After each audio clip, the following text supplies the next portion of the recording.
For today's session, we're going to start off with the strength. We're going to be doing the deficit deadlift. The deficit deadlift is performed like a conventional deadlift, although we will be elongating the range of motion here today with a plate. We're going to stand on top of a 25-pound plate. We're looking for somewhere around 2 inches off of the ground. We're just going to increase that distance from the floor to a fully hung position or the deadlift position for this exercise. We're going to be doing 5 sets, and we're going to be building to a 3-rep heavy or rep max. It just depends on where we're at today. Now for me and my foot stands, I can stand on 1 plate.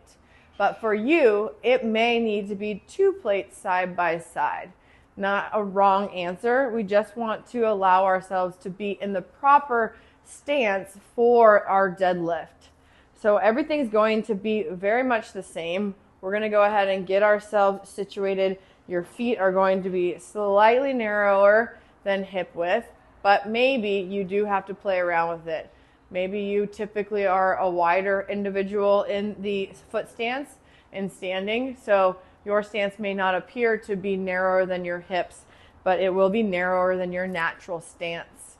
From here, we're going to go ahead and dip. We're going to hinge and then sit down into the lift, really feeling that we have to actually get a little bit lower.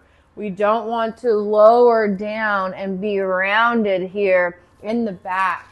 And if that's the case, we need to try to get into a better position. We can go ahead and lift the hip up and back. We can also lift the shoulders and chest up and get into a good position.